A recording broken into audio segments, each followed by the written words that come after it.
Hi, my name is Dr. George DeFranca. I'm a chiropractic physician from West Boylston, Massachusetts, and I'm here with my good friend Dr. Doug Kennedy from Boulder, Colorado. And I have a headache today.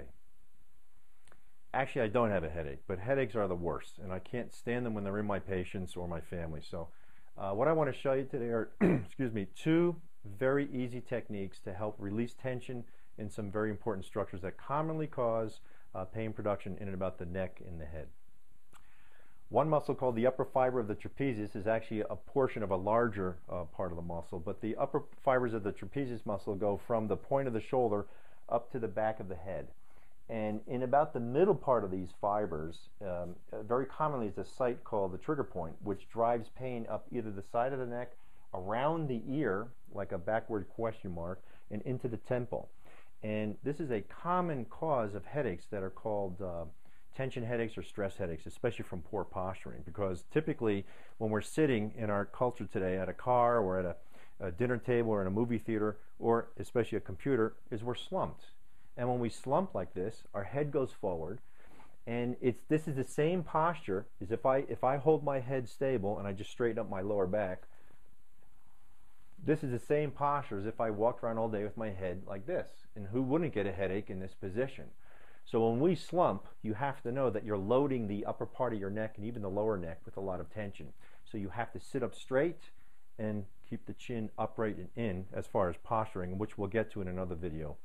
But as far as today, I want to show you these two techniques. One is designed to stretch the upper fibers of the trapezius and release tension in that trigger point.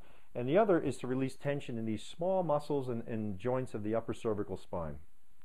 So the first one, I see a lot of patients stretch this the wrong way. They take their hand and they muscle their head over, and they constrain the neck joints and muscles and ligaments. It's a very delicate area. What you want to do is protect the neck and stretch this muscle over the stronger shoulder blade and shoulder joint region. So what you do is you take one finger placed over the top of the ear, you sit up straight with your chin in, and you slowly side bend to take up the slack until you load that muscle. Now I feel it starting to stretch, and you stop. You just hold it there, because now most of the stretch is going to come from you pressing your shoulder towards the floor.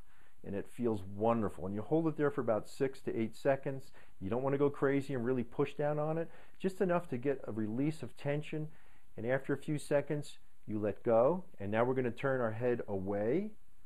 And I'm going to pull my head forward just a little bit, keep it side bent away, and I'm going to proceed with depressing my shoulder blade strongly, and I'll feel a nice release in a different part of those fibers. And then the third thing is that the third part, I'm going to turn my head towards the side I want to stretch, bring my head back, and I'm going to depress my shoulder, and you'll feel a different part of the fibers. Maybe get another muscle group in here called the SCM muscle, maybe some scalenes. And as you depress that again for 6 to 8 seconds, you'll feel a nice release, and you would do the same thing on the opposite side. So this is what it looks like in practice. I load the muscle, I have the slack taken out, I hold it there, I don't do any more stretching, and I just stretch with depressing my shoulder. About 6 seconds. Release, turn, depress my shoulder. Very nice stretch. If you stretch too hard and you have a trigger point, you'll start to see that headache being generated. So just back off a little bit. I turn towards the shoulder, pull my head back a bit, keeping my chin in. You don't want your chin coming out. And I depress the shoulder after 6 to 8 seconds, and it relaxes this tension through here. It's a wonderful, safe stretch. Now the second stretch you want to do is to mobilize the upper cervical spine in what we clinically would call a posterior cervical glide or cervical retraction. Basically, we're taking the head and we're retracting it backward or posteriorward on the spine. And what that does is it does two things. It reverses the terrible slump position, okay, and it stretches the small muscles and mobilizes the joints in the upper cervical spine by shearing them backward and unloading them from being sheared forward all day, especially in the sitting position. So what we do is we sit up straight. We have to bring our sternum up, and we bring our chin in, and we do a posterior glide, either with the web of our hand on our chin or with 2 fingers on our chin.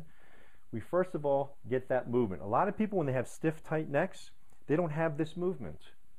A lot of dancers know these isolation movements, but if you don't have this movement, you'll be struggling, and some people actually push in the opposite direction. This is a sign of poor mechanics of the upper cervical spine. That needs to be sorted out, of course. So what we would do is have you pull the head in first and then do a little bit of overpressure. Hold it for about a minute or two, release, and then repeat. And do that anywhere from 5 to 10 repetitions. It's a wonderful way to mobilize safely that upper cervical region. If you were to do these, if you feel, even as a preventive basis, any tension in the upper neck, but especially if you have a headache, this is a nice way to release that tension. Maybe you can put some heat on the muscles here, on the trapezius, or an ice pack at the base of the skull for about 15-20 minutes. And it usually helps with reducing the head pain. So hopefully this helps, and hope to see you soon someday in another video. Thank you.